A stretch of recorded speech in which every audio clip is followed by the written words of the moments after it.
Gas संपला आणि अनेक हॉटेलची चूल देखील विझली. पण कोल्हापुरात एक ठिकाण आहे जिथं चूल अजूनही पेटलेली आहे आणि त्यामागे आहे जिद्द, मेहनत आणि टीम वर्कची ताकद. आखाती देशातील युद्धामुळे निर्माण झालेल्या गॅस टंचाईचा मोठा फटका हॉटेल व्यवसायाला बसताना दिसतोय. अनेक ठिकाणी हॉटेल्स बंद आहेत, ग्राहक निराश होऊन परत फिरत आहेत. मात्र माशांसाठी प्रसिद्ध असलेलं हॉटेल परब या सगळ्या परिस्थितीमध्येही ग्राहकांची सेवा थांबू देत नाही. गॅस नसताना देखील मालक रुपेश परब यांनी चक्क पारंपरिक चुलीवर स्वयंपाक सुरू ठेवला आहे. विशेष म्हणजे या प्रयत्नामध्ये त्यांना त्यांच्या हॉटेलमधील कामगारांची देखील तितकीच मोलाची साथ मिळते. सर्वांनी एकत्र येत हॉटेल बंद नाही ठेवायचं हा निर्धार केला आणि आज देखील ग्राहकांना गरमागरम जेवण मिळतंय. संकट आलं तरी थांबायचं नाही, याचं जिवंत उदाहरण म्हणजे हॉटेल परब. गॅस पुरवठा बंद झाल्यामुळे आम्ही पण 2 दिवस हॉटेल बंद ठेवलं होतं, बंद राहिलं. परंतु ग्राहकाचे सारखे फोन यायला लागले, काहीतरी करा, आम्हाला मासा खायचा आहे. त्यामुळे काय जेवणात काय फरक पडला नाही, उलट चवीत आणि जास्त म्हणजे चव चांगली आली आहे आमच्या जेवणाला. त्यामुळे आमचा प्रयत्न हा चाललाय की हॉटेल बंद ठेवता का म्हणे, काही करून ग्राहकांना चांगला मासा तव्यावरती द्यायचा. हे असल कोकणी पद्धतीचं जेवण मिळतं. आपल्या कोल्हापूरमध्ये ह्या पद्धतीचं ग्रामीण भागामध्ये नाही आहेत हॉटेल्स, त्यामुळे आम्ही या ठिकाणी येतो. पण माझ्या कामगारांचा मला सपोर्ट असल्यामुळे हे मी सगळं चुलीवरचं जेवण घेऊन सगळं करू शकतोय. प्रत्येक पदार्थ त्या आग्रहाने त्यांनी दिलेला आहे. गोलमा म्हणा, सोलकढी म्हणा किंवा तुमची मच्छी करी, चपाती, त्याने विचारण्याची पद्धत वगैरे वेगळी आहे त्यांची. परब परिवार ह्यासारखं आम्ही त्यांना पण जपतोय. कामगार आणि मालक यात आमच्यात काही सपोर्ट नाही आणि आमचे कामगार आणि मालक असं काय फरक ठेवत नाही, त्यामुळे त्यांनी पण आम्हाला पहिल्यापासून आतापर्यंत भरपूर सपोर्ट केलेला आहे. दर्शको नमस्कार, केके न्यूज मध्ये आपल्या सर्वांचं सहर्ष स्वागत. आखाती देशामध्ये सुरू असणाऱ्या युद्धाचा परिणाम शहरावर देखील मोठ्या प्रमाणावर होतोय. यामध्ये LPG गॅस पुरवठा असेल, हॉटेल व्यावसायिकांसाठीचा गॅस पुरवठा असेल, हा मोठ्या प्रमाणात बंद होताना आपल्याला दिसतोय. आणि याच पार्श्वभूमीवर शहरातील अनेक हॉटेल बंद झालेले आहेत. अनेक हॉटेल मालकांनी आपल्या हॉटेलांना टाळं घातलेलं आहे आणि याच अनुषंगाने मी सध्या पोहोचलोय हॉटेल परब मध्ये, जे हॉटेल गॅस बंद होऊन देखील चुलीवर सुरू आहे. आणि हॉटेलचे जे मालक आहेत ते कोकणातील कुडाळ या ठिकाणचे आहेत. ते स्वतः पदार्थ बनवत आहेत आणि खवय्यांसाठी उपलब्ध करून देत आहेत. कोणत्याही पद्धतीचा युद्धाचा परिणाम गॅस पुरवठ्यावर झाला असला तरी त्यांनी चुलीवर आपला जो हॉटेल व्यवसाय हा चांगल्या पद्धतीने सुरू ठेवला आहे. सर नमस्ते, काय सांगाल तुम्ही चांगल्या पद्धतीने चुलीवर हा हॉटेलचा डोलारा सुरू ठेवलाय, काय सांगाल? कारण गॅस पुरवठा बंद झाल्यामुळे आम्ही पण 2 दिवस हॉटेल बंद ठेवलं होतं, बंद राहिलं. परंतु ग्राहकाचे सारखे फोन यायला लागले, काहीतरी करा, आम्हाला मासा खायचा आहे. मग आम्ही असा प्रयत्न करून बघूया म्हटलं होईल काय मासा. आणि तव्यावर चांगल्या प्रकारे फ्राय व्हावा लागलाय मासा. आणि गॅसपेक्षा तव्यावरची चव ही कधी पण चांगलीच होते चुलीवरच्या जेवणाची. त्यामुळे आमचा प्रयत्न हा चाललाय की हॉटेल बंद ठेवता का म्हणे, काही करून ग्राहकांना चांगला मासा तव्यावरती द्यायचा.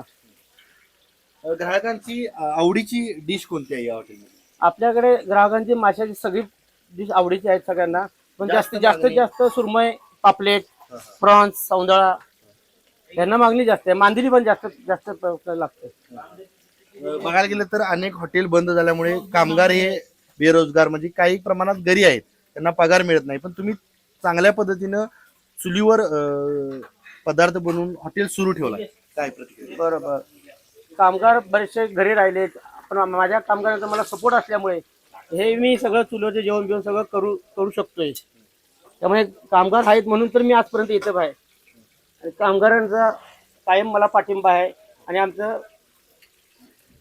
परब परिवार ह्यासारखं आम्ही त्यांना पण जपतोय. कामगार आणि मालक यात आमच्यात काही सपोर्ट नाही.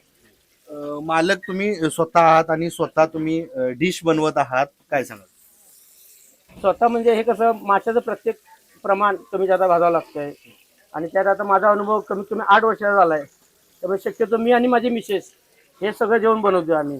अजून आम्ही आचार्य वगैरे ठेवण्याचा विचार पण नाही. आणि सगळं मासं माझ्या नजरेखालनं आणि हाताखालनं जातं, त्यामुळे टेस्ट चांगलीच जातं. जिल्ह्यातील एक माशांसाठी प्रसिद्ध असणारं हॉटेल म्हणून हॉटेल परब या आपल्या हॉटेलची ओळख आहे. मग या पार्श्वभूमीवर तुम्ही ग्राहकांना काय आवाहन कराल? ग्राहकांना आवाहन करेन म्हणजे असेच त्यांना चांगले मासे मी देत राहीन व ह्या चुलीवरच्या जेवणाचा त्यांनी लाभ घ्यावा असं मी म्हणेन. आतापर्यंत आमच्या हॉटेलमध्ये ग्राहक जेवणासाठी आग्रह करायचे, आम्हाला चांगलं जेवण वगैरे द्या म्हणून. मग आम्ही गॅसवर जेवण बनवून द्यायचो. खरं आता गॅसचा पुरवठा कमी असल्यामुळे आम्ही आता चुलीवर मच्छी कढी म्हणा, फ्राय म्हणा, चपात्या हे सगळं जेवण चुलीवरच बनवतो. त्यामुळे काय जेवणात काय फरक पडला नाही, उलट चवीत आणि जास्त म्हणजे चव चांगली आली आहे आमच्या जेवणाला. त्यामुळे ग्राहकांचा पण सपोर्ट आम्हाला चांगला आहे आणि आमचे कामगार आणि मालक असं काय फरक ठेवत नाही. त्यामुळे त्यांनी पण आम्हाला पहिल्यापासून आतापर्यंत भरपूर सपोर्ट केलेला आहे. त्यामुळे आमचं हॉटेल आता जसं पहिलं चालायचं तसंच आता चालू आहे. त्यात काय फरक नाही, चवीत म्हणा किंवा कस्टमर आहेत तेवढे, त्याच्यापेक्षा पण जास्त संख्या वाढली आहे कस्टमरांची आणि कस्टमरांना पण जेवण ग्राहकांना चांगलं आवडते.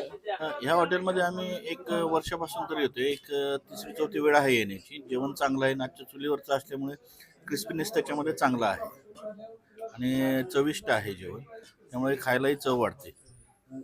शहरात बरीचशी हॉटेल आहेत, तुम्ही याच हॉटेलला काय हे अस्सल कोकणी पद्धतीचं जेवण मिळतं. आपल्या कोल्हापूरमध्ये ह्या पद्धतीचं ग्रामीण भागामध्ये नाही आहेत हॉटेल्स, त्यामुळे आम्ही या ठिकाणी येतो. आज आम्ही पहिल्यांदाच हॉटेल परबला मच्छीचं जेवण जेवायला आलो, पण वेगळाच अनुभव होता. कोल्हापूरमध्ये सगळीकडे गॅसची टंचाई असताना आज इथे चुलीवरचं मटण वगैरे बऱ्याच ठिकाणी खाल्लेलं आहे, पण चुलीवरचं मच्छी फ्राय आम्ही आज पहिल्यांदा इथं खाल्लेलं आहे. आणि प्रत्येक पदार्थ इथं आग्रहाने त्यांनी दिलेला आहे. गोलमा म्हणा, सोलकढी म्हणा किंवा तुमची मच्छी करी, चपाती, त्याने विचारण्याची पद्धत वगैरे वेगळी आहे त्यांची. थाळीमध्ये जेवताना अगदी सर्वांना मनसोक्त आनंद घेता येतो त्यामुळे. आणि हॉटेलचं पण बऱ्यापैकी आम्ही ॲडव्हर्टाईज बघून आज इकडे विचारपूस करून जेवायला आलो आणि त्यांची सेवा आम्हाला भरपूर छान मिळाली, त्यामुळे आनंद वाटला. माझं नाव राहुल खोत. मी आता तिसऱ्यांदा आलो जेवायला. जेवणाची क्वालिटी एक नंबर आहे. मला वाटते सावंतवाडीत भालेकर नंतर हे हॉटेल. आणि मासा टेस्टी पण आहे आणि क्वांटिटी पण चांगल्या आणि चुलीवरचं आहे असं वाटतच नाही. एक नंबर क्वालिटी आहे. शहरात बरीचशी हॉटेल आहेत, हा. तुम्ही याच हॉटेलला काय मला शहरात इतर ठिकाणी एवढी खास वाटलं नाही. मला वाटतं मी कायम सावंतवाडीत जेवले भालेकर नंतर मला ही जेवायला मस्त वाटलं आणि प्रॉपर कोकणी पद्धतीचं जेवण. नमस्कार, मी सुधीर शंकर बुवा, कोल्हापूरमध्ये राहतो, राजामपुरीमध्ये. आम्ही इथं बरेच वेळा परबमध्ये आलो. इथं विदाऊट गॅसचं पहिल्यांदाच जेवतोय आपण, चुलीवरचं जेवण. पण चुलीचं जेवण असल्यामुळं उत्कृष्ट जेवण आहे, पण आम्हाला भाकरी भेटली नाही, फक्त दुःखद आहे. गॅस असल्यामुळं भाकरी भेटत नाही, पण आहे क्वालिटी बेटर आहे. शहरात बरीचशी हॉटेल आहेत, तुम्ही मग इथंच काय आम्हाला जवळच मच्छीचं क्वालिटी आणि करी आणि इथं हा जो मेनू असेल, ह्याला करी, चटणी आणि हा गोलमा अनलिमिटेड असल्यामुळे आम्हाला जरा मनसोक्त वाटतं, जेवल्यासारखं वाटतं.